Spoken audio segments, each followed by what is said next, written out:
In a sunlit Atlanta courtroom, Chief Justice Marcus Holloway, a black man with steel in his gaze, slammed his gavel, locking a crooked white cop behind bars for 20 years. Cheers erupted.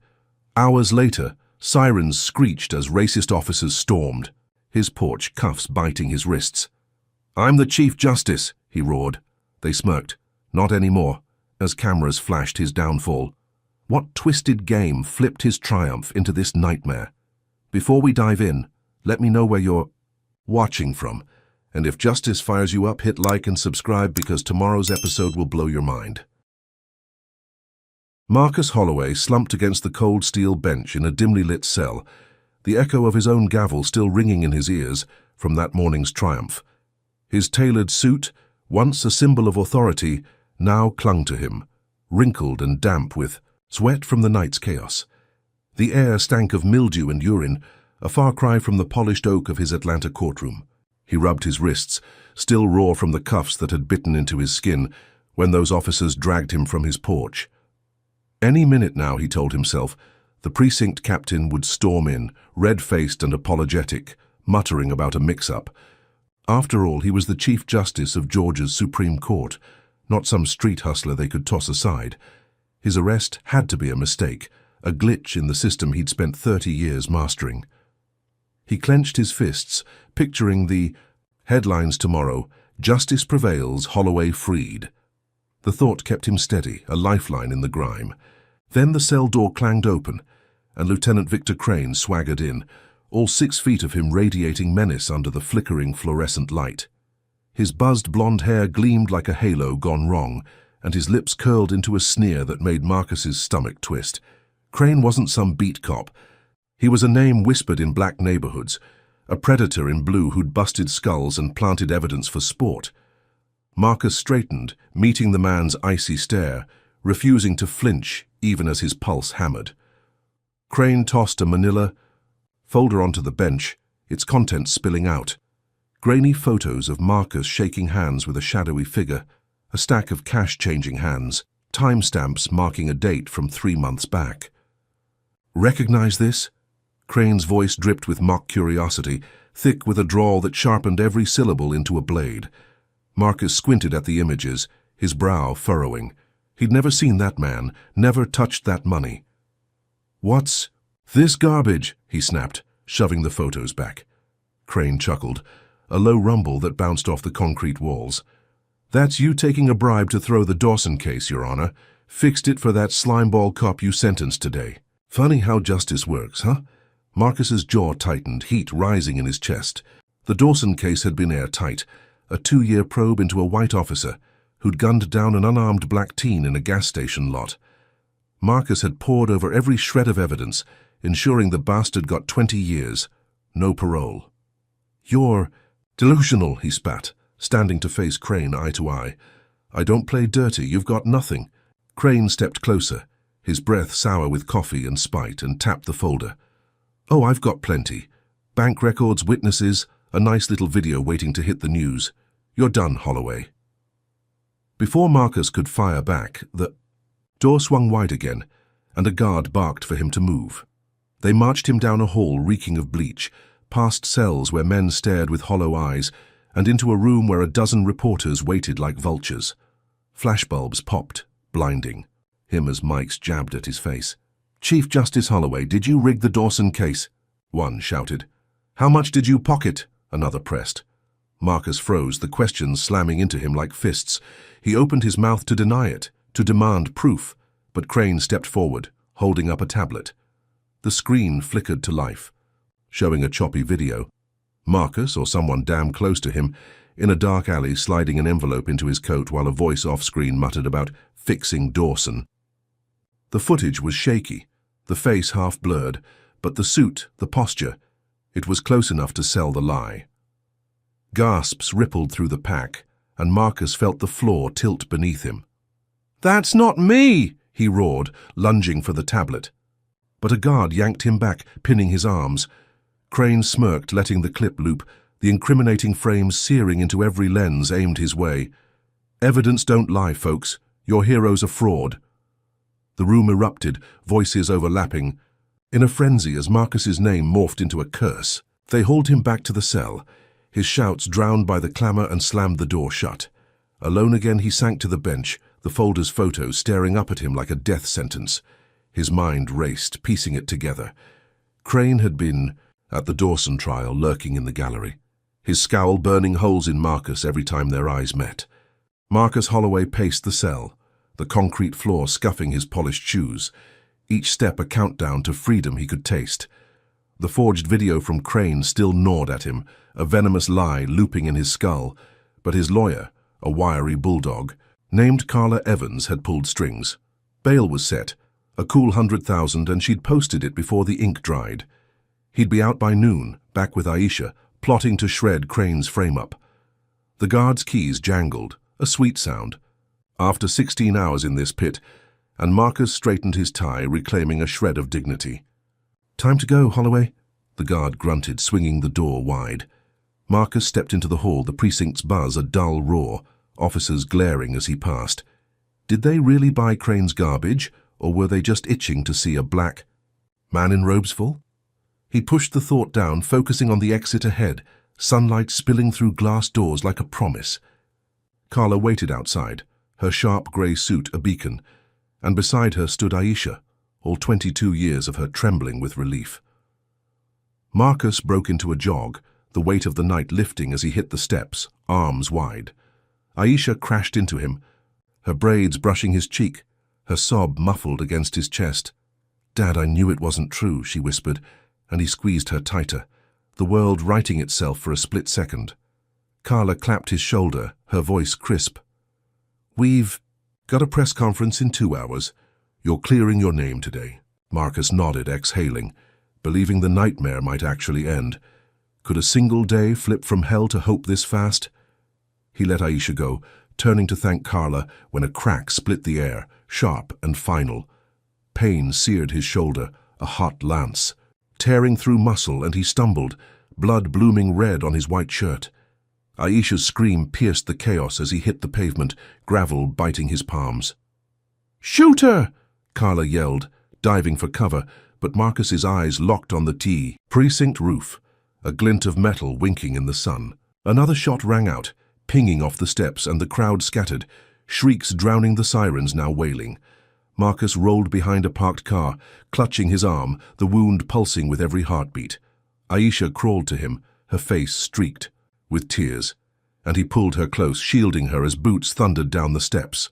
Officers swarmed, not to help but to pin him, their knees slamming his spine into the asphalt. "He's resisting!" one bellowed, a voice Marcus didn't know, and cuffs snapped back on, tighter than before. Blood soaked his sleeve, dripping onto the ground, but the pain was nothing next to the betrayal clawing his gut. "I'm shot, you idiots," he roared, twisting to see their faces, all white, all smirking. Aisha lunged, clawing at an officer's arm, but he shoved her back, her head cracking against the curb. "Stay down, girl," he snarled, and Marcus's vision blurred with rage. "She's my daughter," he shouted, but they ignored him, hauling him up as cameras rolled, lenses, hungry for the scene. Lieutenant Victor Crane emerged from the precinct, his bulk casting a shadow over the steps, that same sneer twisting his lips. "Tried to run, huh?" he said, loud enough for the mics to catch. "Opened fire on my men. Lucky we stopped him." Marcus's jaw dropped, the lie so bold it stole his breath. "You shot me," he yelled, but Crane waved a hand and an officer stepped forward, holding a pistol Marcus had never seen. "Found this on him," the cop said, tossing it into an evidence bag with a theatrical flourish. The crowd gasped, phones flashing, and Marcus saw the script unfold. Resisting arrest, armed and dangerous, a judge turned thug. Crane leaned in, his whisper a blade in Marcus's ear. "Should have stayed quiet, Holloway. Now you're a dead man walking." They dragged him back inside, Aisha's cries fading as the doors slammed shut, the precinct swallowing him whole again. Blood trailed behind him, a scarlet thread marking his path, and the cell loomed ahead, colder than before. The guard shoved him in, the clang of steel a death knell, and Marcus collapsed against the wall, his shoulder throbbing, his mind racing. Carla's press conference was dust now, his freedom a cruel tease snatched away in seconds. How could they spin a bullet, In his flesh into his crime? He tore a strip from his shirt, tying it around the wound, wincing as the fabric darkened with red. Aisha's fall replayed, her skull hitting concrete, and he prayed she was okay, that Carla had her safe. But Crane's game was clear. This wasn't just about ruining him, it was about breaking him piece by piece. The sniper hadn't missed by accident. It was a warning, a taste of what waited if he kept fighting. Marcus Holloway paced the cell, the concrete floor scuffing his polished shoes, each step a countdown to freedom he could taste. The forged video from Crane still gnawed at him, a venomous lie looping in his skull. But his lawyer, a wiry bulldog, named Carla Evans, had pulled strings. Bail was set, a cool 100,000, and she'd posted it before the ink dried. He'd be out by noon, back with Aisha, plotting to shred Crane's frame-up. The guard's keys jangled, a sweet sound. After 16 hours in this pit, and Marcus straightened his tie, reclaiming a shred of dignity. "Time to go, Holloway," the guard grunted, swinging the door wide. Marcus stepped into the hall, the precinct's buzz a dull roar, officers glaring as he passed. Did they really buy Crane's garbage, or were they just itching to see a black man in robes fall? He pushed the thought down, focusing on the exit ahead, sunlight spilling through glass doors like a promise. Carla waited outside, her sharp grey suit a beacon, and beside her stood Aisha, all 22 years of her trembling with relief. Marcus broke into a jog, the weight of the night lifting as he hit the steps, arms wide. Aisha crashed into him, her braids brushing his cheek, her sob muffled against his chest. "Dad, I knew it wasn't true," she whispered, and he squeezed her tighter, the world righting itself for a split second. Carla clapped his shoulder, her voice crisp. "We've got a press conference in 2 hours. You're clearing your name today." Marcus nodded, exhaling, believing the nightmare might actually end. Could a single day flip from hell to hope this fast? He let Aisha go, turning to thank Carla, when a crack split the air, sharp and final. Pain seared his shoulder, a hot lance, tearing through muscle, and he stumbled, blood blooming red on his white shirt. Aisha's scream pierced the chaos as he hit the pavement, gravel biting his palms. "Shoot her!" Carla yelled, diving for cover, but Marcus's eyes locked on the precinct roof, a glint of metal winking in the sun. Another shot rang out, pinging off the steps, and the crowd scattered, shrieks drowning the sirens now wailing. Marcus rolled behind a parked car, clutching his arm, the wound pulsing with every heartbeat. Aisha crawled to him, her face streaked with tears, and he pulled her close, shielding her as boots thundered down the steps. Officers swarmed, not to help, but to pin him, their knees slamming his spine into the asphalt. "He's resisting," one bellowed, a voice Marcus didn't know, and cuffs snapped back on tighter than before. Blood soaked his sleeve, dripping onto the ground, but the pain was nothing next to the betrayal clawing his gut. "I'm shot, you idiots," he roared, twisting to see their faces, all white, all smirking. Aisha lunged, clawing at an officer's arm, but he shoved her back, her head cracking against the curb. "Stay down, girl," he snarled, and Marcus's vision blurred with rage.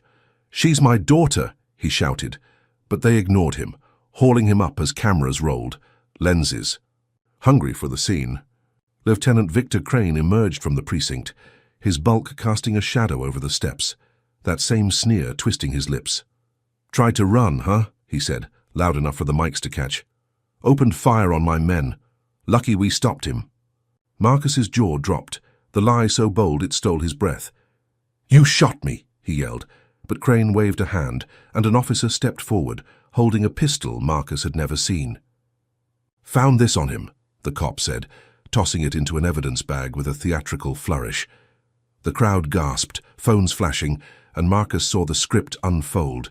Resisting arrest, armed and dangerous, a judge turned thug.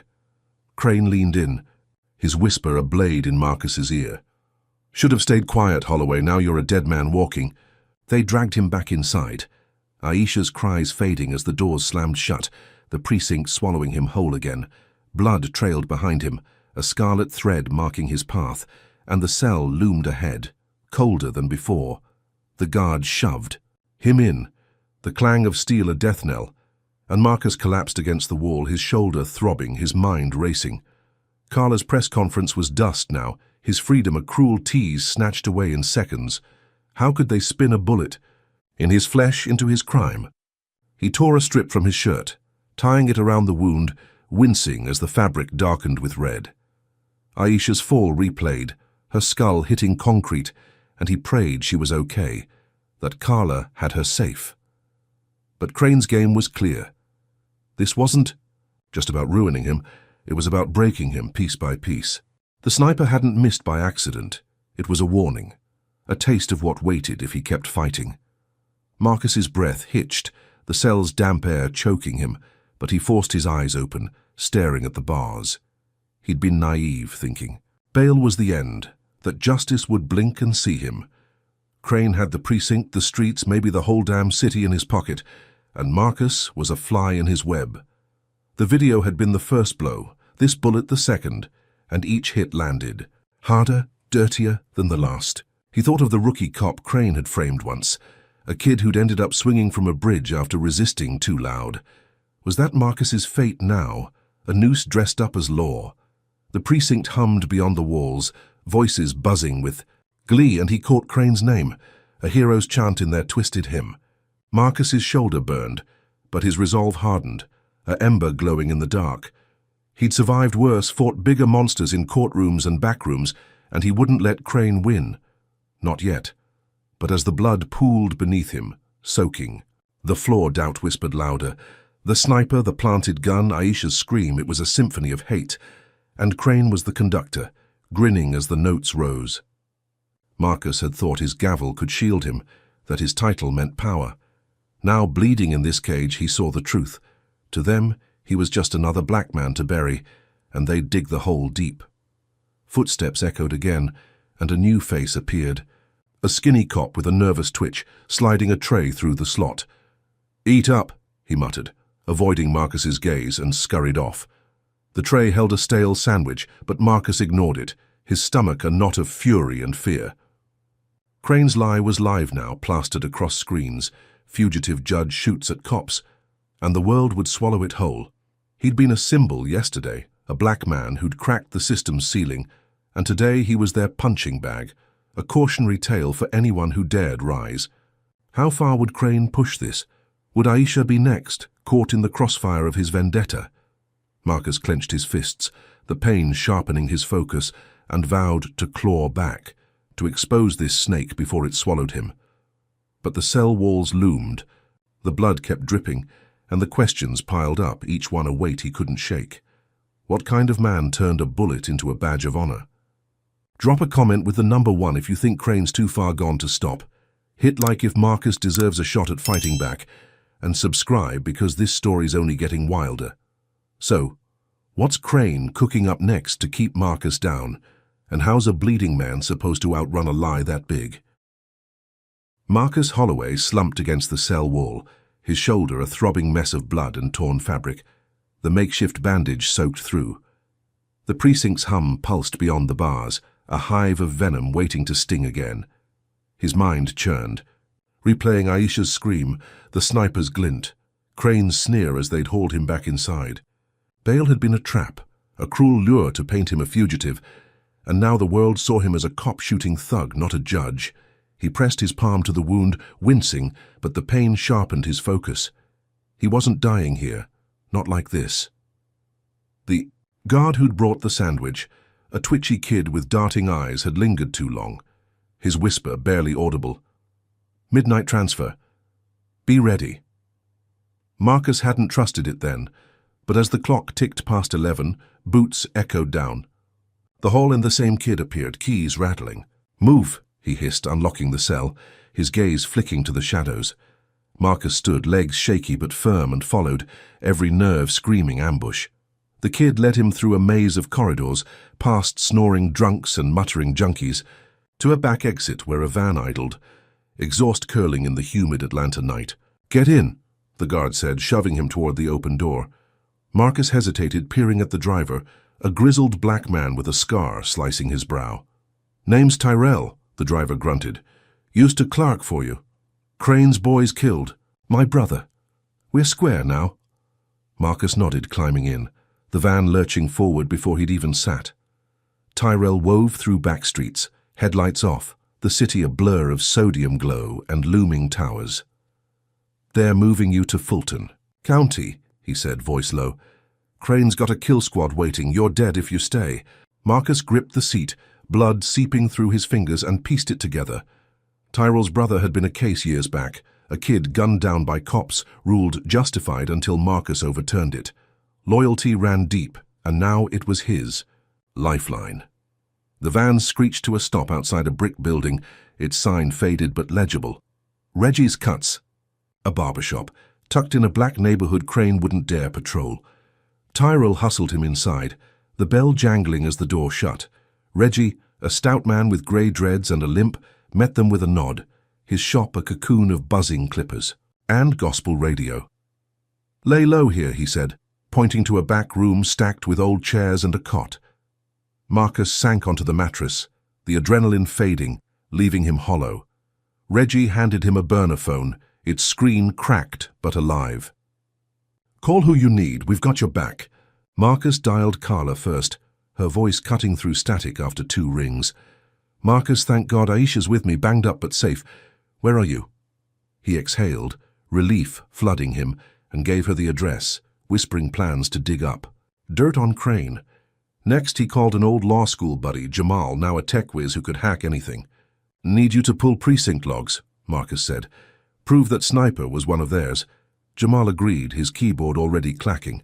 Marcus hung up, hope flickering, and grabbed a towel from Reggie to rewrap his shoulder, the blood slowing. To a trickle. He'd clear his name, expose Crane, end this madness. The shop's hum soothed him, scissors snipping, voices laughing about basketball scores. Could he really turn this around from a cot in a barbershop?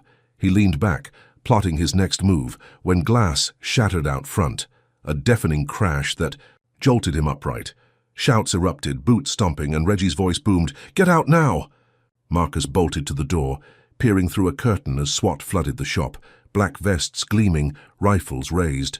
Customers screamed, diving behind chairs, and Reggie swung a broom like a bat, buying time. "Sewer hatch, under the sink!" Tyrell yelled, shoving Marcus toward the back. He stumbled into the tiny bathroom, heart pounding, and yanked open the cabinet, revealing a rusted grate. The stench hit him first, a wall of rot and damp, but he pried it loose, metal scraping. His palms. Gunfire popped outside, glass crunching under boots, and he dropped into the hole, landing knee-deep in sludge. The tunnel stretched dark and endless, water sloshing as he ran, his shoulders screaming with every step. Above, the shop turned to chaos, SWAT barking orders, Reggie's defiance cut short by a thud. Marcus pushed forward, the burner phone his only light, its glow bouncing off slimy walls.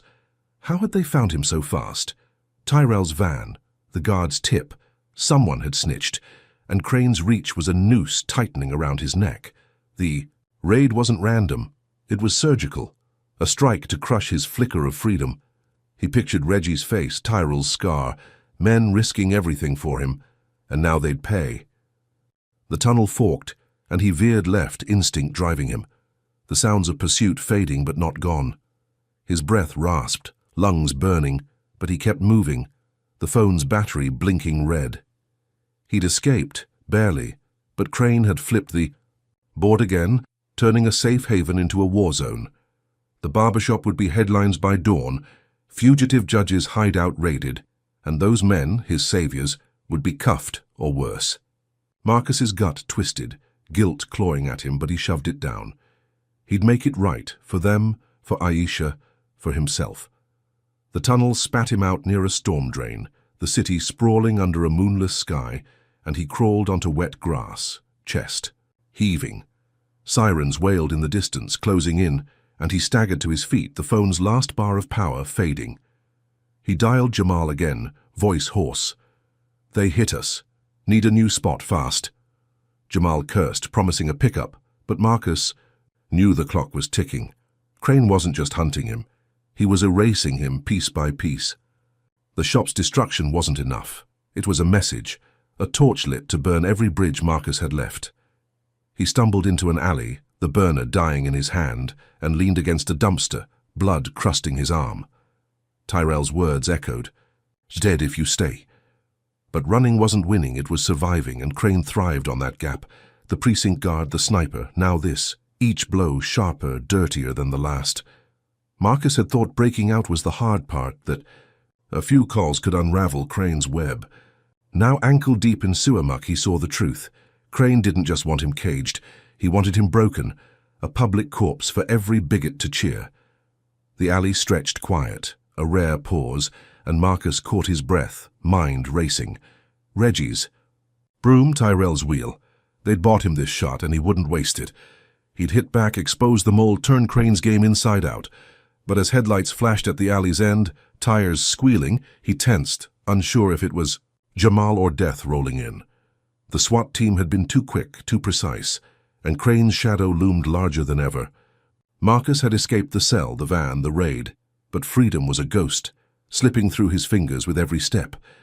The city pulsed around him, a beast waking to devour him, and he wondered how deep Crane's claws sank, how many more would fall before this ended. Marcus Holloway hunched over a chipped table in a motel room off Interstate 20, the kind of place where roaches outnumbered guests and the neon sign buzzed like a dying fly. His shoulder ached, a dull fire under the fresh bandage Reggie's wife had slapped on before the SWAT team turned the barbershop into rubble. The sewer stink clung to his torn suit, a sour reminder of how close he'd come to losing everything in that tunnel. Jamal's pickup had been a godsend, a beat-up sedan screeching into the alley just as sirens closed in. And now they were here, 30 miles from Atlanta, the city's glow a faint smear on the horizon. The room was a cave of peeling paint and cigarette burns, but it had a rickety desk, a laptop Jamal had brought, and a Wi-Fi signal that flickered like a pulse. Marcus's hands trembled as he sipped water from a plastic cup, his eyes locked on the screen where Jamal's fingers danced, pulling files from a hacked precinct server. "Got it," Jamal muttered, his dread swaying as he leaned back, revealing footage of Crane barking orders to a sniper on the precinct roof, time-stamped minutes before Marcus took that bullet. Marcus's breath caught, a jagged hope slicing through the exhaustion. This was gold, undeniable proof Crane had tried to kill him, not arrest him. "Upload it," he said, voice rough but steady. "Every platform.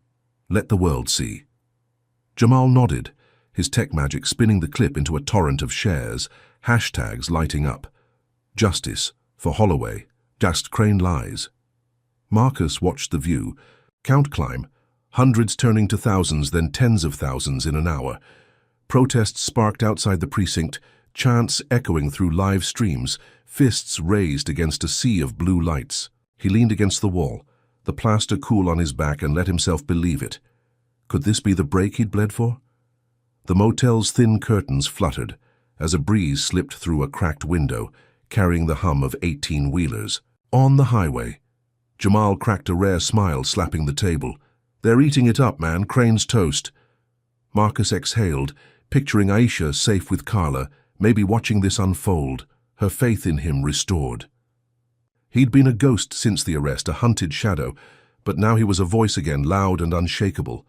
The laptop pinged, news alerts popping. Chief Justice exposes police plot. Holloway fights back. His chest swelled, not with pride, but with a flicker of power, the kind he'd wielded from the bench before Crane's web snared him. He'd thought the gavel was his shield, but this raw, unfiltered truth was a blade cutting through the lies. The protests grew, tires screeching as cars gridlocked downtown, horns blaring in rhythm with the chants. Marcus paced, adrenaline, masking the pain, and dared to imagine Crane in cuffs, his sneer wiped clean. Was justice finally bending his way? The room's stale air thickened with possibility, and he grabbed the burner phone, texting Carla. "It's working." "Stay low," she replied fast. "Aisha's cheering, we're good." He clutched the phone, a lifeline to his daughter, and felt the tide turning. Then the laptop blared, a new video overriding the feed, its thumbnail a distorted shot of Marcus's face, eyes wild, mouth twisted in a snarl. Jamal cursed, clicking frantically, but it was everywhere, flooding YouTube, every corner of the web. Marcus froze as the clip played, his voice, or something damn close, growling, "I killed that." Cop, and I'd do it again. The screen cut to a grainy scene. Him swinging a bat at a uniformed figure, blood spraying, a scream cut short. The motel walls tilted, the air sucked out, and Marcus's knees buckled. "That's not me," he whispered. But the damage roared. To life, comments exploding. "Monster, lock him up, death penalty." Jamal pounded the desk. "Deep fake, man, it's a deep fake." But the world didn't care. Protests flipped, cheers turning to jeers, bottles shattering against precinct walls now aimed at Marcus's name. News anchors pivoted, their tones icy. Holloway's confession stuns nation. Marcus's stomach churned, the victory souring into a noose. Crane's hand was all over this. A counterpunch so vicious it dwarfed the sniper's bullet. How could a lie this big land so fast? He stumbled to the window, peering through the slit, half expecting drones or rifles, but the highway rolled on, oblivious. Jamal traced the upload, his voice tight. Came from a shell account routed through a dozen proxies. Crane's got pros on this. Marcus's mind raced. The sniper footage now a footnote buried under this fabricated slaughter. The bat, the blood, it was a nightmare stitched from pixels, but it stuck, a stain no truth could bleach. He'd been a fool, thinking a viral win could topple Crane, a man who turned tech into a guillotine. The protests morphed, live feeds showing crowds burning his photo, chanting for his head. A lynch mob birthed from code. Marcus's shoulder throbbed, a cruel echo of the bullet. But this hurt deeper, a blade in his soul. He'd fought to be seen, to be heard, and now they saw a killer, not a judge. Was this Crane's endgame, to make him a ghost in his own story? The motel room shrank, the laptop's glow a taunting eye, and Marcus sank to the cot, hands shaking. Jamal kept typing, hunting a way to fight back, but the tide was a tsunami and they were drowning. Crane had flipped the board, turned Marcus's weapon against him, and the world cheered the lie. He thought of Aisha, her cheer fading as this hit her screen, her trust cracking under the weight. The burner buzzed, Carla's text, "They're buying it, we're locked down." Marcus's chest tightened, the flicker of hope snuffed out, replaced by a cold, gnawing dread. Crane wasn't just winning, he was rewriting Marcus's life, frame by frame. The highway rumbled outside, a distant pulse, and Marcus stared at the ceiling, cracks spidering like his future. He'd escaped the sewer, the raid, but this was a cage he couldn't outrun, a digital death sentence tightening with every view. The sniper had grazed him. This tore him apart. He'd thought the truth was enough, that justice could breathe in a world this twisted. Now, with the crowd's hate ringing in his ears, he saw the abyss Crane had dug, and it was bottomless. Drop a comment with one if you think Marcus can still claw out of this mess. Smash that like button if Crane's gone too far to forgive, and subscribe because this roller coaster's nowhere near done. So, with the world turning on him, what's Marcus's next move when even the air feels like a lie? Marcus Holloway slumped in the motel chair, the laptop's glow a mocking flicker as the deepfake looped in his skull, his own voice confessing to a murder he'd never dreamed. The room stank of mildew and defeat, the highway's drone a dull hum beyond the thin walls. Jamal's fingers still hammered the keyboard, chasing a way to unmask Crane's lie, but the world had already swallowed it whole, protests turning to pitchforks overnight.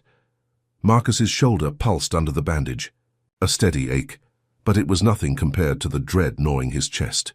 Aisha's last text from Carla burned in his mind. They're buying it. He'd lost the public, his name, his power, and now his daughter's faith hung by a thread. The burner phone buzzed, jolting him upright, and Carla's voice crackled through, sharp with urgency. "Marcus, we're at a safe house, Old Mill off Peachtree Road. Jamal sent coordinates. Get here now." He nodded, though she couldn't see, and rasped, "On my way." Jamal slammed the laptop shut, grabbing the keys. "Let's roll." Crane's got eyes everywhere. The sedan roared to life, tires spitting gravel as they peeled out, the motel shrinking in the rear view. Marcus clutched the phone, picturing Aisha's face, her braids, her fierce eyes, and clung to the hope of holding her again.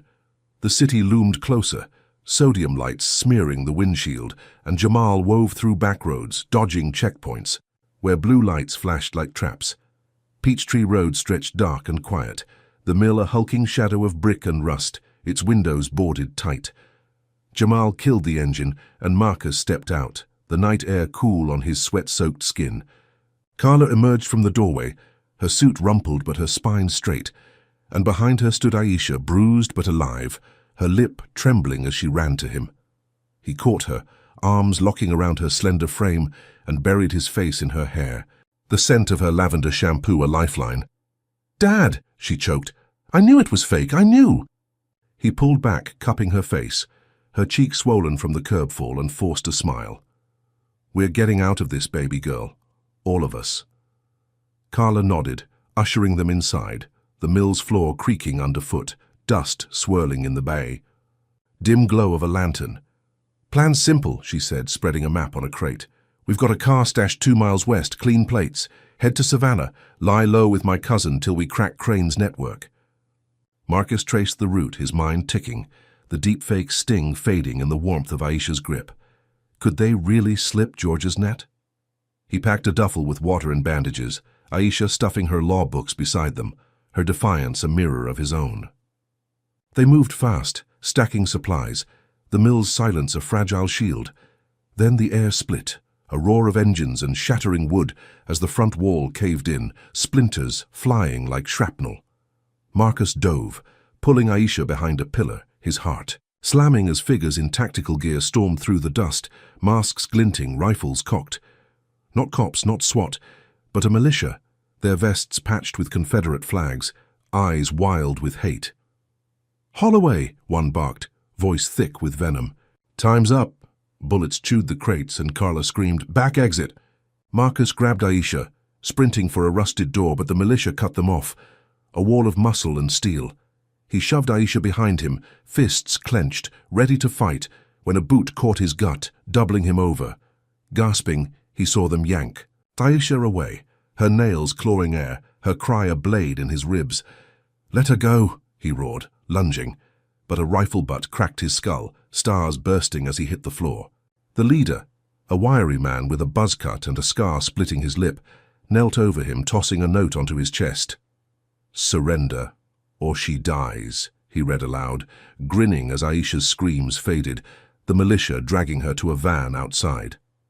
Marcus clutched the paper, blood trickling from his temple, and staggered up as the engines revved, tires screeching into the night. Carla crawled from the wreckage, her arm bent wrong, and Jamal groaned, pinned under a beam. "Crane!" Marcus spat, the name poison on his tongue. This wasn't random. It was a gut punch, a chess move from the bastard who'd turned his voice into a killer's. He stumbled to the map, the escape plan shredded, and tore through the duffel, finding a flashlight. "They're alive," Carla rasped, wincing as she stood. "We'll find her." Marcus nodded, fury drowning the pain, but the note's weight sank in. Surrender meant death not just for him but for Aisha, a trap dressed as mercy. He'd thought the deepfake was Crane's ace, but this, stealing his daughter, was a dagger to the soul. How could a man twist hate this deep? The mill creaked a tomb now, and Marcus kicked the crate, wood splintering under his heel. He'd planned to flee, to regroup, but Crane had ripped that away, leaving him bleeding and broken. Again. The militia wasn't freelance. Their gear, their timing, it screamed coordination, Crane's payroll stretching beyond the precinct. Marcus's mind raced. The safe house's fall a louder siren than the SWAT raid, a message carved in his daughter's screams. He'd escaped the sewer, the bullet, but this was personal, a wound no bandage could staunch.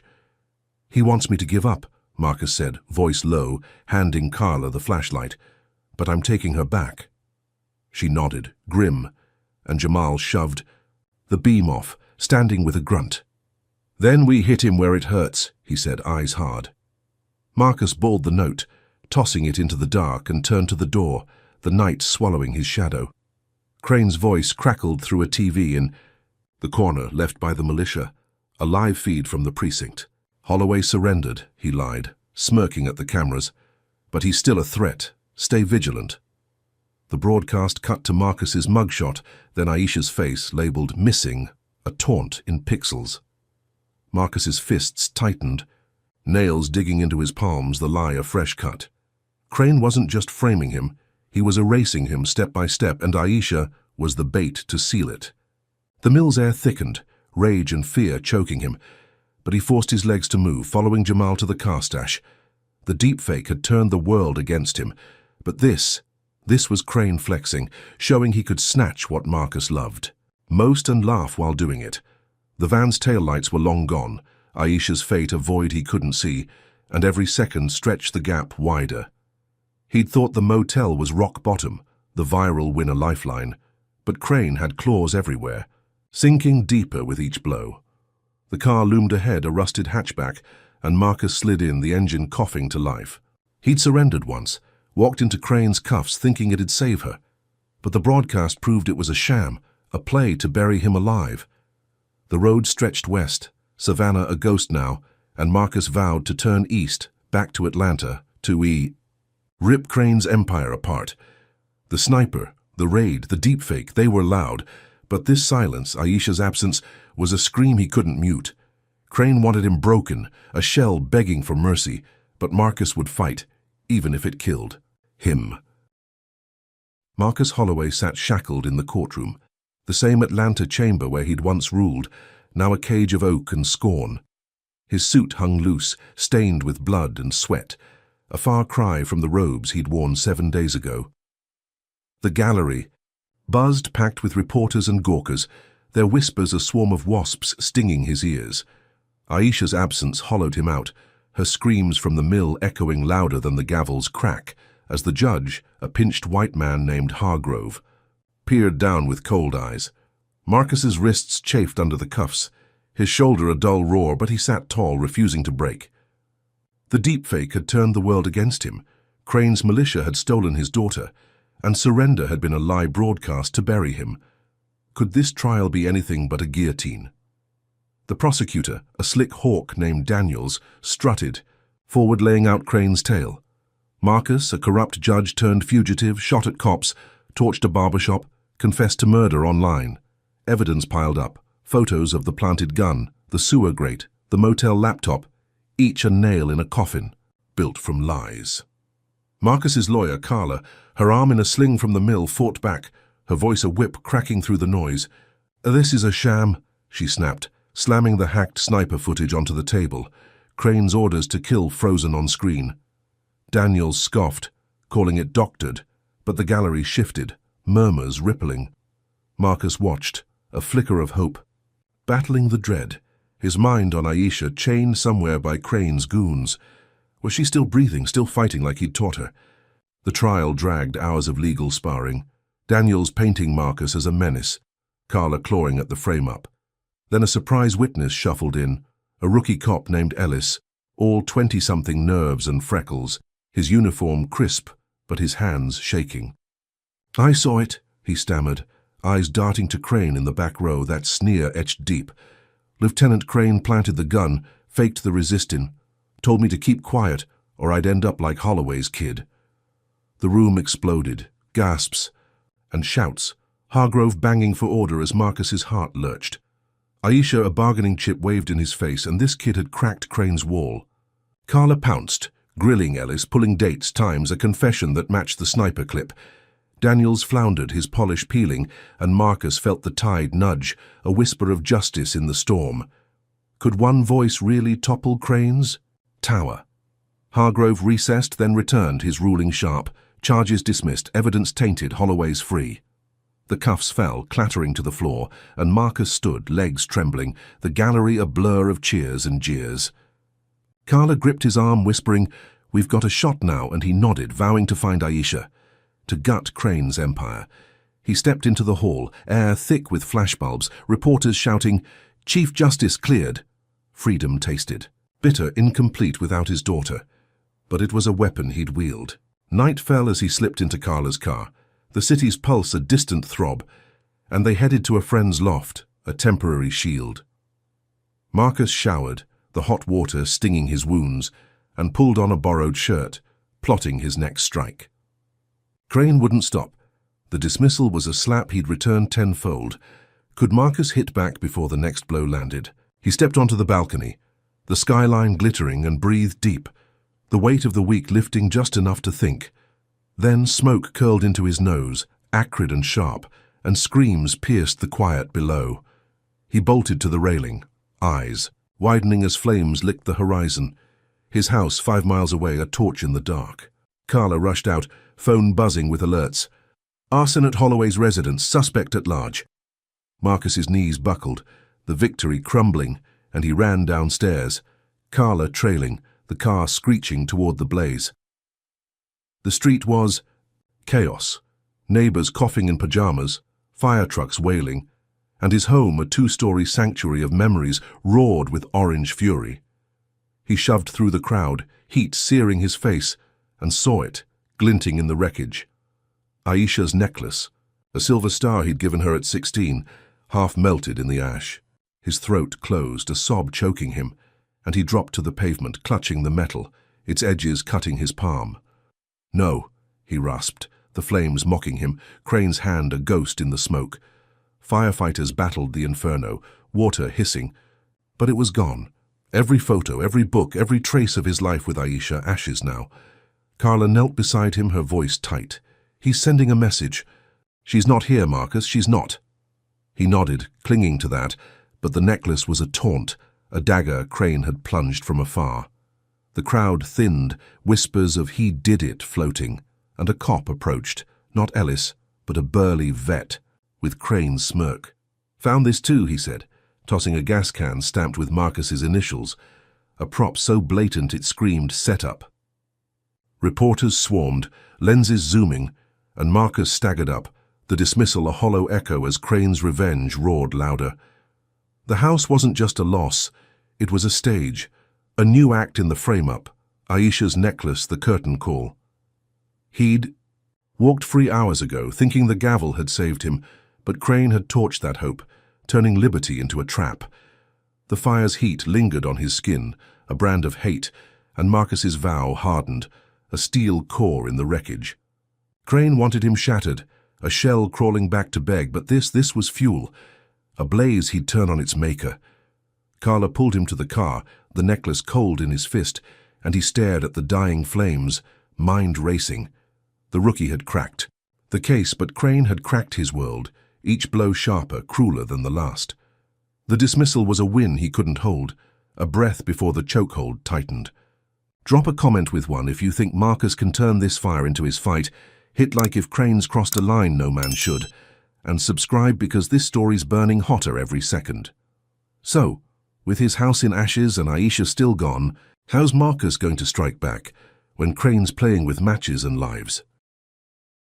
Marcus Holloway stood in the loft's dim kitchen, the glow of a single bulb casting jagged shadows across his face. Aisha's melted necklace a cold weight in his pocket. The smell of smoke still clung to him, a ghost of his torched home. And his shoulder throbbed under the bandage, a dull drumbeat of pain. Carla paced nearby, her sling a stark reminder of the mill's collapse, while Jamal hunched over his laptop, fingers flying to trace Crane's next move. The courtroom win had been a mirage, snuffed out by flames and a gas can stamped with Marcus's initials, Crane's latest gut punch. Aisha was still out there, chained by that militia, and the necklace was a taunt Marcus couldn't shake. He slammed a fist on the counter, the thud echoing, and Carla stopped, her eyes sharp. "We can't run anymore," he said, voice gravelly, with resolve. "Crane's burning everything I've got, time to burn him back." Jamal nodded, pulling up a list of contacts, black activists who'd rallied for Marcus online after the sniper clip. "Got a crew ready," he said. "They're pissed, man. Ready to roll." Marcus exhaled, the plan forming, a spark in the dark.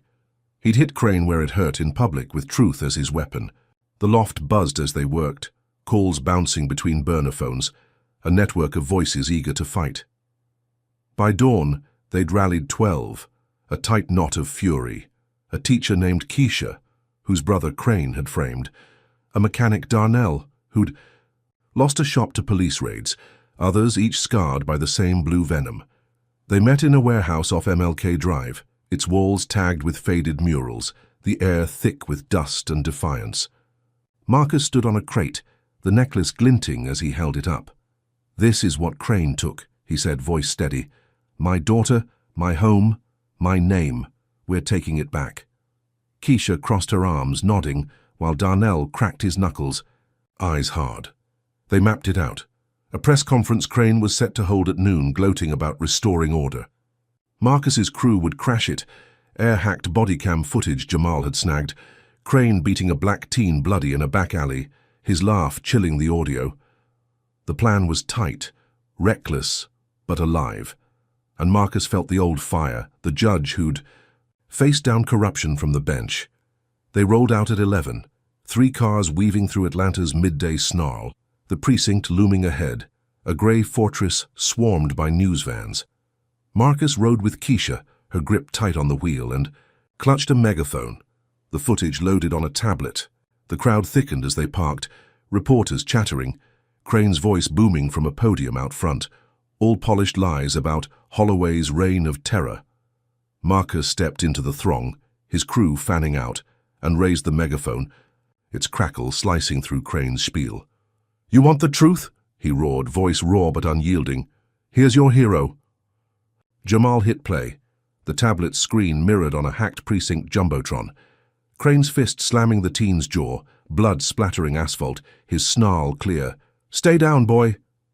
The crowd gasped, phones flashing, and Crane froze, his eye. Sneer slipping as chaos erupted. Protesters surged, fists pumping, voices chanting, "Crane must go." Keisha tossed flyers with the clip's link, Darnell shoving through to block cops rushing the stage. Marcus held the megaphone high, the footage looping, Crane's brutality a spotlight he couldn't dodge. Reporters swarmed, mics jabbing. "Chief, justice, is this revenge?" But Marcus pushed past, eyes on Crane, who'd retreated behind a wall of blue. The precinct doors slammed, but the damage was done. The crowd a roaring tide, bottles shattering against riot shields. Marcus's chest heaved, triumph pulsing, a crack in Crane's armor at last. Could this finally snap the chain? Sirens wailed, tear gas pluming, but the activists held, a human shield around Marcus as they fell back to the cars. News choppers thumped overhead, the footage spreading like wildfire, and by dusk the governor's office caved, suspending Crane pending review. Marcus watched the announcement from the warehouse, the crew slumped on crates, bruised but grinning. "We did." "It," Keisha said, clapping his back, and he nodded, the necklace a quiet weight. He'd hit Crane hard, turned the city's eyes, and suspension was a start. A stumble for the bastard who'd torched his life. Night settled, the warehouse a bunker of flickering lights, and Marcus let himself breathe, the gavel's echo replaced by this raw, street-born justice. Then a shot rang out, a single pop that shattered the quiet, and Darnell crumpled, blood pooling under his chest, a sniper's bullet through the window. Marcus dove, dragging Keisha down as glass sprayed, screams ripping the air. "He's hit!" Jamal yelled, crawling to Darnell, but the mechanic's eyes glazed, breath gone. The crew scattered, panic seizing them, and Marcus's gut twisted, the megaphone clattering from his hand. Cops swarmed outside, not Cranes, but city brass, their radios crackling. "Holloway incited this!" The sniper wasn't a fluke, it was a plant, Crane's ghost striking from suspension, flipping triumph into a massacre. Marcus knelt by Darnell, blood slick on his hands, and saw the trap snap shut. The footage had wounded Crane, but this pinned the kill on Marcus. A rebellion turned riot in the public's eye. Keisha sobbed, "They'll blame us," and she was right. News vans already rolling tape, activists shot in Holloway clash. The warehouse trembled, boots closing in, and Marcus staggered up, the necklace slipping to the floor, its star, dulled by Darnell's red. Crane hadn't just dodged the blow, he'd swung back, a sniper's precision outgunning Marcus's roar. The suspension was a feint, a pause to reload, and this was the real hit, a body to bury Marcus's cause. He'd rallied a crew, stormed the stage, and thought the crowd's fury was his shield. But Crane had turned it, a chess master sacrificing a pawn to take the king. The cops breached the door, shouting, "Hands up!" And Marcus raised his, the weight of Darnell's death a chain heavier than cuffs. They dragged him out, the crew cuffed beside him, and the night swallowed their fight, choppers circling like vultures. Crane's face flashed on a news screen across the street, suspended but smug. A man who'd lost the badge but kept the blade. Marcus's victory had been loud, a megaphone's echo. But this silence, this blood, was Crane's answer, a quiet that screamed louder than the crowd. The precinct loomed again, a familiar moor, and Marcus stumbled into it, the necklace left behind, a star drowned in the dark. He'd thought suspension would slow Crane, that truth could outrun lies. But the sniper's shot proved him wrong. A bullet through his hope. Darnell's body, the crew's cries, they were costs Crane paid gladly, a butcher tallying lives to keep Marcus down. The rebellion had cracked the surface, but Crane's roots ran deep, twisting justice into a noose. Marcus couldn't slip. Marcus Holloway sat in the warehouse's wreckage, Darnell's blood drying on his hands, the air thick with gunpowder and grief. The sniper's shot still rang in his ears, a single crack that turned rebellion into ruin, Crane's ghost striking. From the shadows of suspension, Keisha's sobs mingled with the sirens as cops swarmed, their cuffs snapping on Marcus's wrists, the cold steel a familiar bite.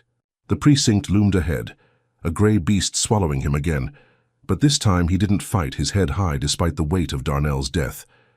Carla and Jamal were hauled in beside him, their eyes hollow, the crew's fire snuffed out by a bullet Crane had aimed through them all.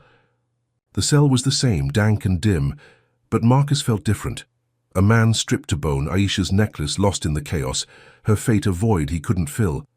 He'd rallied the streets, crashed Crane's stage, and thought the megaphone could outshout the lies, but the sniper flipped it, painting him a terrorist, a cop-killer reborn. Could he keep swinging when every punch drew blood?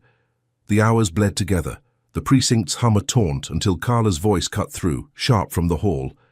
"Feds are here," she said, her sling gone, her limp a testament to the mill. Marcus stood, hope a faint pulse as agents in crisp suits marched in, their badges flashing FBI. "Marcus Holloway," the lead said, a tall woman with a scar tracing her jaw. "We've seen the body cam footage. Crane's done, you're coming with us." The cuffs fell and Marcus rubbed his wrists, the air shifting, a crack in the wall. They drove him to a field office downtown, glass and steel gleaming under floodlights, and sat him across from Agent Reyes, her gaze steady but not cruel.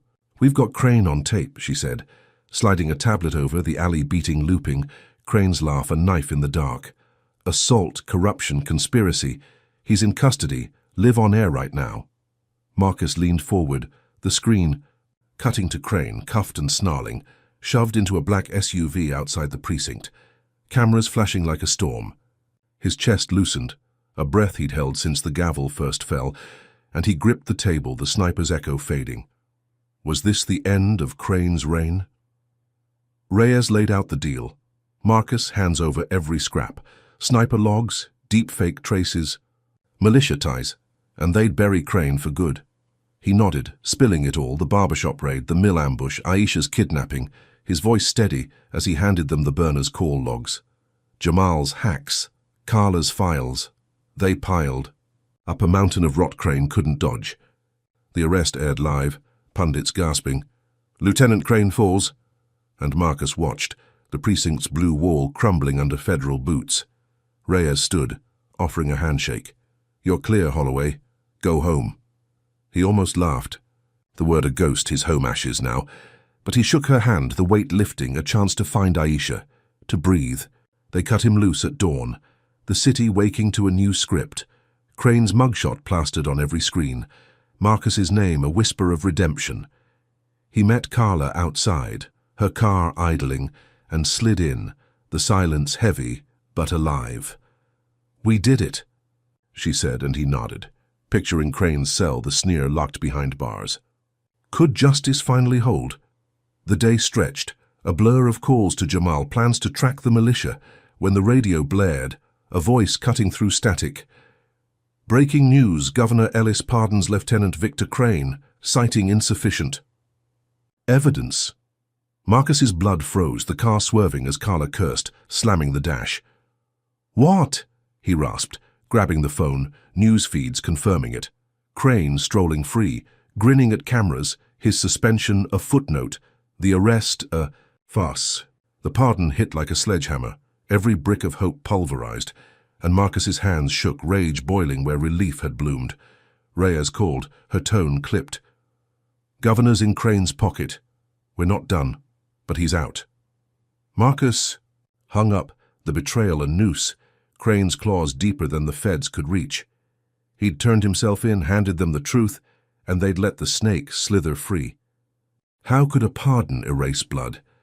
The car rolled to a stop, Carla's knuckles white on the wheel, when agents pounded the door, not Reyes's crew, but a new pack, their badges glinting with menace.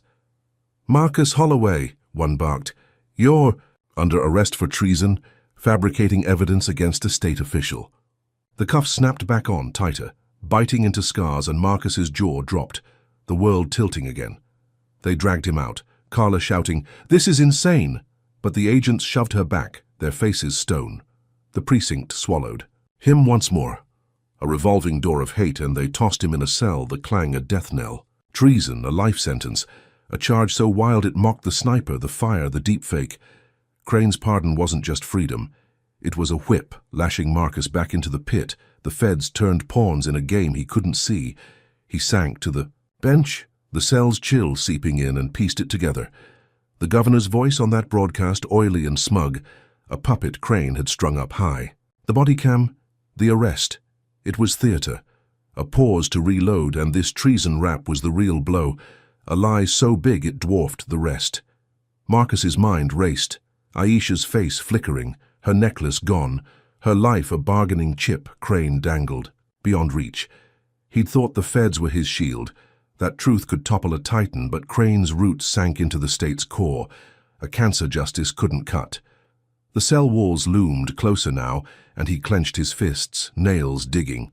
Into palms, the sting a tether to fight. Crane walked free, but Marcus wouldn't bend. Not yet, not while Aisha breathed. The precinct buzzed, a guard muttering, "Traitor's done." And Marcus glared, the ember still alive. He'd trusted the system once, handed them his soul, and they'd spat it back, twisted into a noose. Drop a comment with one if you think Marcus can outsmart this treason trap. Hit like if Crane's pardon makes your blood boil, and subscribe because this fight's hitting depths you won't believe. So with Crane loose and Marcus caged again, what's the next twist when even the feds can't stop the fall? Marcus Holloway slumped against the cell wall, the treason charge a lead weight crushing his chest, the precinct's dank air a shroud he couldn't shake. Crane's pardon had been a gut punch, but this was a guillotine, a life sentence pinned on a lie so bold it mocked every fight he'd waged. The governor's oily voice still echoed, a puppet's grin freeing Crane while Marcus rotted. The feds turned pawns in a game rigged from the top. Aisha's face haunted him, her necklace lost, her life a thread Crane could snap any second. He'd handed the FBI everything, thought truth could cut through, but the system spat him back, caged again, a traitor branded in ink and steel. The cell door clanged, guards barking, transfer time, and Marcus stood. Wrists cuffed, his shoulder a dull ache under the bandage. They marched him to a van, its engine growling in the pre-dawn gloom, Atlanta's skyline a blur of shadows, beyond the bars. Two cops rode up front, their chatter a buzz of scorn. Holloway's done, while a third sat beside him, a wiry kid with a scar on his neck, eyes darting like he'd bolt if he could. The van rolled, tires humming on asphalt, and Marcus stared out, plotting, the woods edging the highway a flicker of green in the grey. Could he still slip this noose? The kid shifted, his hand brushing Marcus's cuff, and whispered, "Keisha says hold tight." Marcus's pulse jumped, the activist's name a lifeline, her crew still alive despite Darnell's blood. The van hit a curve, trees thickening, when headlights flared behind, a pickup screaming close, its horn blaring. The driver cursed, "What's this clown doing?" And the kid moved fast, a blade glinting as he sliced Marcus's cuffs, the steel falling with a clink. "Now!" he yelled, and the pickup rammed, metal screeching as the van spun, tires blowing out. Marcus dove for the floor, the world tilting, and the back doors burst open. Keisha's face framed in the chaos, her braids swinging as she waved a crowbar. "Move, Marcus!" she shouted, and he rolled out, hitting dirt as gunfire popped. The guards scrambling. Jamal's sedan screeched up a second wave and Marcus ran, legs pumping, the woods swallowing him as bullets chewed bark. Keisha flanked him, her breath ragged. Crane's got drones, keep low, and they crashed through brush, thorns tearing his sleeves, the van's wreck fading behind. The kid stayed back, a decoy drawing fire, his shouts a fading echo. Marcus's chest burned, freedom a wild pulse, but the sky hummed. A buzz growing louder, and he knew Crane wasn't done. They hit a clearing, Jamal waiting with a radio rig, its antenna spiking the dawn. "We're live," he said, shoving a mic at Marcus. "Tell 'em." Marcus grabbed it, voice hoarse but fierce. "Crane's free, pardoned by a coward governor, but I've got proof. His corruption, his militia, all of it. Don't let him win." Jamal beamed the signal, pirate waves hitting every station, Marcus's words crackling over Atlanta's air, a plea and a war cry. He pictured Aisha hearing, wherever she was, her faith reignited, and kept talking, spilling. The sniper logs, the deepfake, the arson, the treason trap. The woods rustled a quiet moment, and Marcus dared to hope, the broadcast a flare in Crane's dark. Then the hum turned to a roar, drones slicing the sky, black wasps glinting with menace, and Keisha yelled, "Down!" Explosions ripped the clearing, fire blooming where Jamal stood. The radio rig a twisted wreck as he screamed, flung back, blood spraying. Marcus dove, dirt choking him, and saw Keisha crawl, her leg shredded, the team halved in seconds. The drones circled, a mechanical swarm, Crane's private army unleashed, suspension be damned.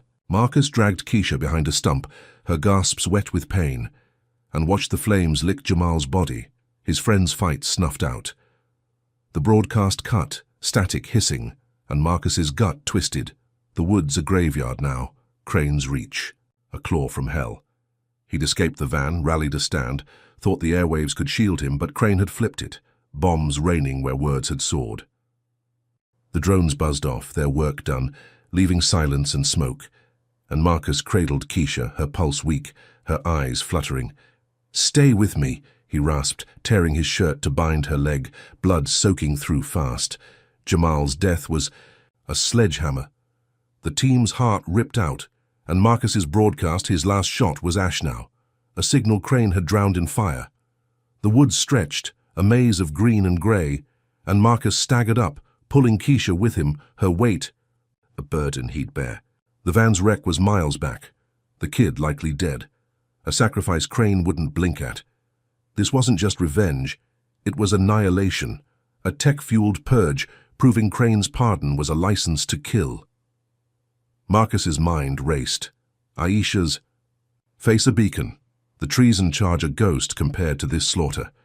He'd thought the feds were the peak, the governor's betrayal the depth, but Crane's drones were a new abyss, a war machine no cell could match. The sky lightened, dawn breaking over carnage, and Marcus limped on. Keisha's breath a faint thread, the clearing a scar he couldn't unsee.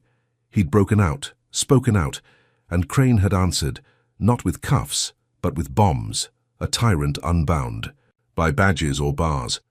The woods offered cover but no safety, every snap of a twig a threat, and Marcus's resolve hardened, a blade forged in loss. Jamal's scream, Keisha's blood, they were fuel, a vow to find Aisha, to gut Crane's empire, even if it took his last breath. The highway rumbled distant, a lifeline cut off, and Marcus pressed deeper, the drone's hum a fading taunt. Crane had turned suspension into supremacy, a kingpin laughing at the law, and Marcus was prey again, hunted not by men but machines. The breakout had been a spark, the broadcast a flare, but this was Crane's checkmate, a move Marcus hadn't seen coming. He'd escaped the precinct, the feds, but freedom was a lie, a step into a kill zone Crane ruled. Keisha groaned, her weight sagging, and Marcus tightened his grip, the woods a refuge and a tomb, his fight narrowed to survival, to one more day to strike back. Marcus Holloway trudged through the woods, Keisha's limp body a dead weight in his arms, her blood soaking his torn shirt as dawn bled into the sky. The drone strike's smoke still stung his lungs, Jamal's charred form a ghost in his periphery, the clearing a graveyard of his fight. The highway rumbled miles off, a world he couldn't reach, and every step sank deeper into the wild, thorns snagging his legs, his shoulder screaming under the bandage. Keisha's pulse flickered, faint but stubborn, and Marcus clung to it, a thread keeping him sane. Crane's drones had gutted his crew, turned his broadcast into ash, but Aisha was out there, alive or dead, and that kept his feet moving. The treason charge, the pardon, they were chains he'd broken, only to stumble into this, a war where machines outgunned hope. Could he still reach her through this hell? A tower loomed ahead, a rusted spike piercing the tree line, its radio dish glinting in the morning light. Marcus's breath hitched, a plan sparking, reckless but alive. He eased Keisha against a pine, her groan a knife in his gut, and checked her leg, the makeshift bandage dark with red. "Hold on," he whispered, then climbed, the metal cold and slick, his hands raw by the time he hit the platform. The control box was a tangle of wires, but he'd seen Jamal work enough to guess, twisting cables until static crackled, a live signal pulsing out. He grabbed the mic, voice hoarse, and spoke. "This is Marcus Holloway, Chief Justice, hunted for telling the truth. Crane's free, pardoned by a corrupt governor, but he's got my daughter, burned my home, killed my friends. I'm begging. You don't let him win. Forgive me for failing, but fight with me now." The words poured, a flood of rage and sorrow spilling Crane's sins, the sniper, the deepfake, the drones, every blow that had carved him hollow. He pictured Aisha hearing, her braids swaying as she nodded, and the city waking, ears pricking, to his plea. The signal soared, pirate waves hitting every radio, car horns honking in rhythm, a swell of voices rising beyond the trees. Marcus's chest heaved, tears cutting tracks, Roswell prison breaking in, the broadcast aflare in the dark. Listeners wept, calls flooding stations. "We believe you." And he dared to hope, the tower, a beacon, piercing Crane's night. Could this voice outrun the bombs? The air shifted, a rumble growing, and Marcus turned, the woods trembling as engines roared, militia trucks crashing through brush, their Confederate flags flapping like vultures' wings. Crane's men, not suspended, but unleashed, stormed the tower, rifles glinting, their shouts a war cry, "Holloway's ours." Marcus gripped the rail, the plea still echoing, and saw them climb, a swarm of hate closing fast. He'd hijacked the air, turned it into a weapon, but Crane wouldn't let it stand. His empire cracked but not crumbled. The first shot pinged, the tower metal sparking, and Marcus ducked, the mic clattering, his broadcast a lifeline they'd sever. The militia breached the platform, boots thudding, and Marcus fought, fists swinging. A judge turned beast, but they were too many. A tide of fists and steel. A burly thug with a shaved skull pinned him, knee grinding his spine, and Crane loomed free and feral, his sneer a blade in the dawn. "You don't quit, do you?" he spat, wrenching Marcus's arm, pain lancing white-hot as bones snapped. They dragged him to a crate, a makeshift studio, and Crane shoved a camera in his face, its red light blinking, a live feed to the world. "Confess," he growled, pressing a gun to Marcus's temple, the barrel cold and final. Marcus gasped, blood dripping from his lip, and Crane twisted his broken arm, agony ripping a scream he couldn't choke. "I staged it all," Marcus rasped, the lie forced, each word a betrayal of his soul. The footage, the sniper, all fake. Crane grinned, the feed soaring, radios flipping to this, his tortured voice drowning the plea. "I'm guilty. A fraud." The militia aired it wide, stations cutting to the confession, the city's swell turning to silence, then jeers. "Traitor!" Marcus's head lolled, the gun bruising his skull, and Crane leaned close, breath sour. "You're..." "Girls next," he hissed, a promise that gutted him deeper than the break. They hauled him down, the tower a ruin, and executed his allies on camera. Keisha's limp Roswell breaking first, her cry a gurgle as a blade slit her throat, blood pooling red, the lens drinking it in. The feed rolled, a slaughter in crisp. "Light," and Marcus watched, helpless, the pleas echo killed by his voice, a lie he couldn't unmake. Crane's men dragged the bodies, Keisha's limp, Jamal's ash, and dumped them at the base, a pile for the world. "Holloway's terror cell," the caption screamed. Marcus's knees hit dirt, the tower's shadow a tomb, and Crane turned, His final act a gunshot, not to Marcus but skyward, a taunt as he strode off, the militia peeling away, their trucks a fading roar. The plea had soared, the confession crushed it, and Marcus lay broken. Aisha's fate a void, Crane's empire, intact, his war won in blood and air. Marcus Holloway lay crumpled at the tower's base, the militia's dust settling over Keisha's bloodied corpse, her throat a red gash in the morning light. His arm hung useless, snapped by Crane's twist, the pain a white-hot pulse drowning. The gunshot echo Crane had fired skyward, a taunt as he'd vanished. The forced confession still burned his tongue, a lie that turned his plea into poison. The city's airwaves now chanting, "Traitor," where hope had flared. Aisha's name clawed his mind, Crane's hiss, "Your girl's next." A blade he couldn't dodge. The tower loomed, a rusted skeleton mocking his fall, but Marcus rolled to his knees, dirt caking his wounds, the ember of fight flickering. Still, he staggered up, the woods a blur of green and shadow, and stumbled south, each step a vow to find her, to end this. His breath rasped, lungs raw from smoke and screams, when voices cut through, low and urgent, survivors from the drone. Strike. 3 shadows limping from the trees. Darnell's cousin Trey, a wiry mechanic with a busted lip, led them, his eyes hard but alive. "Saw the feed," he said, voice rough. "Knew it was Bull. We're with you." Marcus nodded, the crew a lifeline, their faces scarred by Cranes. Or Lila, a nurse with a burned arm, and Rico, a teacher clutching a crowbar. They patched his arm, Lila's hands steady despite her own pain, and Marcus rasped the plan. "Crane's compound north of Decatur. Aisha's there. We hit him now." Trey's truck idled nearby. A dented beast spared the drones, and they piled in, the engine growling as they tore through back roads, Atlanta's sprawl a distant hum. Marcus gripped the dash, the necklace's loss a void, but Aisha's face fueled him, her law books packed in a mill now ash. The compound loomed after 20 miles, a squat fortress of concrete and razor wire, militia trucks parked like sentinels, Confederate flags snapping in the breeze. Trey killed the lights, coasting to a stop, and Marcus scoped it. Guards pacing, rifles glinting, Crane's empire a hive of hate. Could they breach this wall? They moved fast, Rico prying a grate loose, the sewer a foul echo of Marcus's first escape, but this time he led, crawling through muck, his broken arm screaming. They emerged in a courtyard, shadows stretching long, and Marcus signaled, Trey's crowbar cracking a guard's skull, silent and swift. Lila swiped keys, her burn a red welt, and they slipped inside. The compound a maze of steel doors and flickering bulbs. Voices echoed, militia grunts laughing, and Marcus's pulse hammered, every corner a threat. They hit a locked cell, Rico.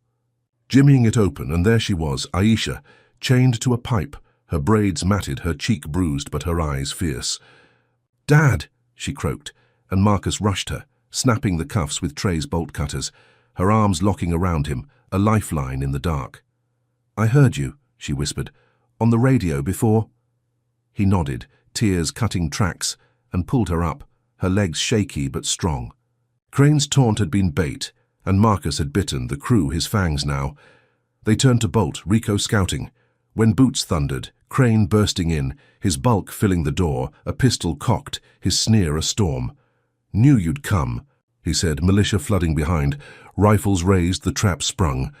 Marcus shoved Aisha back, facing Crane. "Surrender, you bastard, it's over." Crane laughed, a guttural bark, and waved a detonator, its red light blinking. "Not yet, Holloway." The crew froze, Trey's crowbar clattering, and Marcus's gut sank, the compound wired, Crane's ace a bomb to bury them all. "You lose," Crane said, finger hovering, and Marcus lunged, broken arm be damned, tackling him, the gun skidding as they hit concrete. Aisha screamed, "Dad!" and the militia opened fire, bullets chewing walls, Rico diving for cover. Lila's cry cut short as lead tore her chest. Marcus wrestled Crane, fists pounding, blood slicking his knuckles, and wrenched the detonator, free, hurling it to Trey. "Run!" he bellowed, pinning Crane, the man's sneer twisting to rage. Aisha bolted, Trey dragging her, Rico trailing, and Marcus held Crane, a judge's grip on a devil, buying seconds. The militia swarmed. Boots. Kicking. But Trey yanked a lever, a side door groaning open, the crew spilling out as Crane roared, "Now!" The detonator clicked in his fist. A second too late and the compound erupted. A fireball swallowing Marcus's world, concrete cracking, steel melting, the blast throwing him back, Crane's laugh drowned in the roar. Dust choked the air. Flames. Licking skyward and Marcus crawled, ears ringing, Aisha's scream a distant pull. He hit grass, rolling free, the compound a pyre, Crane's trap his own tomb. Aisha stumbled to him, her hands yanking him up. Trey beside her, bloodied but breathing, Rico's limp a shadow behind. The militia burned, their flags ash, and Marcus clutched Aisha, her pulse a miracle under his palm. He'd freed her, cornered Crane, thought victory was theirs, but the bomb flipped it, a draw in blood and fire. The woods stretched, a shield from the blaze, and Marcus staggered on. Aisha's weight his anchor, the compound's ruin a testament to Crane's spite, a kingpin who'd rather die than lose. Sirens wailed, distant but closing, and Marcus's mind raced, the confession, the plea, all ashes now, Aisha's breath his only win. Marcus Holloway clawed through the compound's rubble, the blast's heat still searing his skin. Aisha's hand locked in his as they stumbled from the inferno. Concrete dust choked the air, a grey haze swallowing the woods, the militia's screams silenced by the fire that had consumed Crane's trap. His broken arm dangled, a useless weight, his shoulder pulsing with blood under the shredded bandage. But Aisha's breath beside him was a lifeline, her braids caked with ash, her eyes wide but alive. Trey limped ahead, his crowbar lost. Rico, trailing with a stagger, their crew cut to 4. The bomb a butcher's tally of Lila and the rest. The compound burned behind, a pyre of twisted steel and melted flags. Crane's laugh buried in the roar he'd unleashed. Marcus's ears rang, the detonator's click, a ghost in his skull, and he pulled Aisha close, her frame trembling but unbroken. They'd breached the beast, freed her from chains, cornered Crane, only for him to flip the board. A draw in blood and flame. Could this wreckage be a win? They staggered deeper into the trees, sirens wailing in the distance, a chorus, growing louder as Atlanta woke to the blast. Marcus's chest heaved, each breath a knife, and he scanned the dark. The governor's pardon, the treason charge, all ashes now, but Crane's death felt hollow, a victory snatched by spite. Aisha gripped his sleeve, her voice a rasp. "I got it, Dad," and pulled a cracked phone from her pocket, its screen flickering. A recording time-stamped from the chaos. Marcus froze, her words sinking in. Crane's real confession when he thought I'd die. She hit play, and Crane's growl filled the quiet. I framed Holloway, burned his house, killed his crew, and I'd do it again to keep this city mine. The audio cut. Aisha's sob breaking through, a truth Crane had spat in her cell, a noose for his own neck. Marcus's knees buckled, hope surging through the haze, and he took the phone, its weight a gavel reborn. They pushed on, Trey, scouting a path. Rico's cough a wet hack behind. The woods a shield as the sirens closed. A clearing opened, a stream glinting under dawn, and Marcus sank to the bank. Aisha beside him, uploading the file to Jamal's old cloud, a ghost signal from a dead friend. The upload pinged, live to every feed, Crane's voice a thunderclap. Across the city, I framed Holloway, looping on screens, radios, phones, a confession no deepfake could touch. News vans screeched to the blast site, choppers thumping.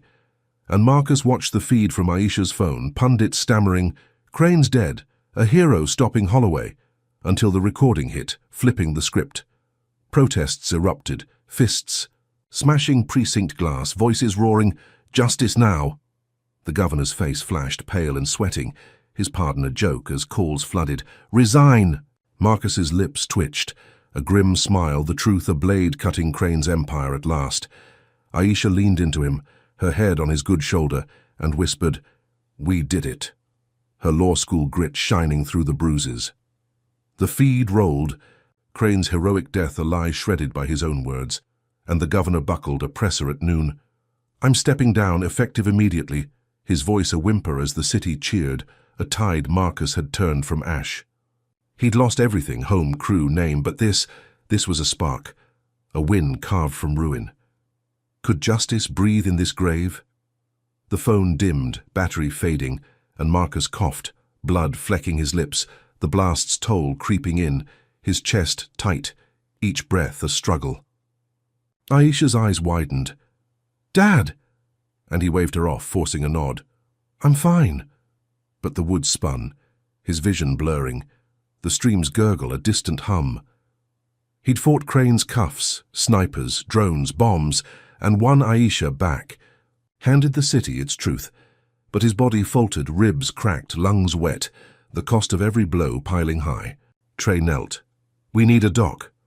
But Marcus shook his head, the phone slipping from his grip, Aisha's recording a torch he'd passed. "Too late," he rasped, voice fading. "But you're free." She clutched him, tears soaking his shirt. "No, Dad, stay," her plea a dagger as his pulse slowed. The woods dimming, Crane's fall a light he couldn't hold. Sirens screamed closer, medics crashing through, but Marcus's eyes fixed on Aisha, her face his last sight, a judge's. Daughter who'd finished the fight. He slumped, blood pooling under him, a martyr's red on the earth, and the world faded. The governor's resignation a whisper, Crane's empire dust, Aisha's sob the final note. The medics swarmed, too slow, and she held his hand, cold now. The recording her inheritance, a truth that'd echo where he couldn't.